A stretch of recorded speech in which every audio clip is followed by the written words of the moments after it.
Hi, my name's Annie Cox, and I'm the owner of Cox Design. How I got started in interior design, basically my whole family is in the home building business, and I actually rebelled. My bachelor's degree is in political science, and then after graduating, I realized that I really do love design, and I just gave into what we all do in my family. Really, I had a little bit of a leg up because my mother's an interior designer and I grew up with it. I saw it my whole life. Well, my personal style with fashion is kind of funky and eclectic. I love mixing patterns. That's a huge thing. I love putting like a random t-shirt with like a sparkly skirt. And I'd say that my personal design style is very similar too. I like eclectic, I like old and new. I like really contemporary and really vintage.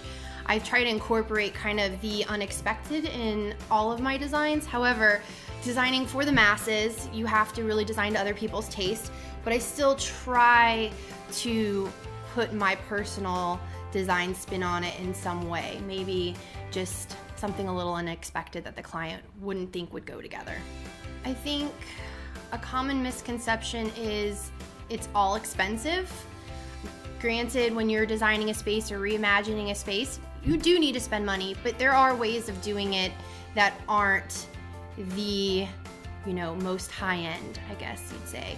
Mixing pieces from Target with something a little more custom, so you're not spending money on a full room of furniture that's all completely brand new. A goal that I have for my business this year that's tough because I feel like I have a ton. I think my top priority is making sure my process is easy to understand for my clients. I think that that's the one thing that I've run into in the last year and a half of my business where I just really want to explain the process to the client. That really gets from A to Z quicker, which is also a goal, and making sure that they really understand what's happening. My favorite thing to do to practice self-care and maintain my balance would be to light some incense and have a glass of white wine, specifically Sauvignon Blanc. That's my favorite. And that really just settles me down at the end of the day.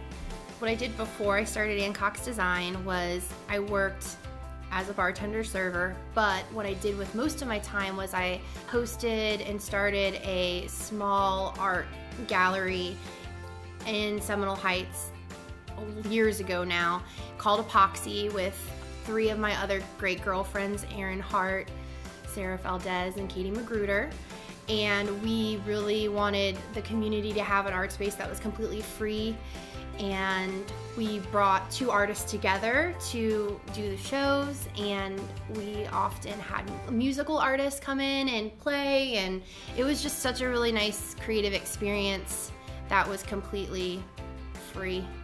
The reason that my past relates to my future is I would say have always been an organizer, always wanting to be part of the community, and the things that I've learned in that space, working with other people, working with clients, working with artists, working with friends, it really taught me how important customer service is, and meeting people and having a relationship with them helps curate their space, curates their environment, which is what I love to do, curate environments.